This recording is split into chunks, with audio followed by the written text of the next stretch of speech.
À la veille de la Tabaski, de nombreuses familles sénégalaises se plaignent de l'inflation. Alors les mesures annoncées jeudi par le gouvernement pour baisser le prix des denrées de première nécessité sont très attendues, même si beaucoup auraient voulu qu'elles soient appliquées avant la grande fête. Le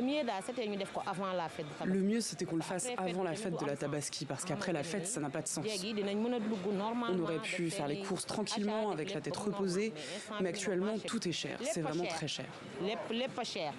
Parmi les mesures annoncées, 50 francs CFA de moins pour le kilo de sucre ou encore 40 francs CFA de moins pour le kilo de riz brisé.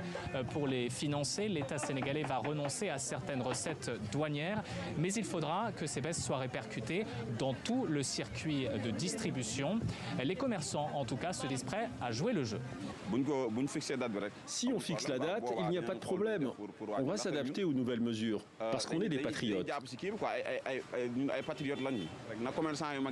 Si les grossistes baissent et si on arrive à s'y retrouver, ça ira. Un comité doit se réunir la semaine prochaine pour décider de la date d'entrée en vigueur de ces nouveaux prix. Beaucoup de Sénégalais disent toutefois en attendre plus du gouvernement. On veut qu'il diminue tous les prix, c'est ce qu'on attend de ce gouvernement. La vie est dure, tout est cher, les gens sont fatigués. Il faut qu'il baisse encore plus, toujours plus.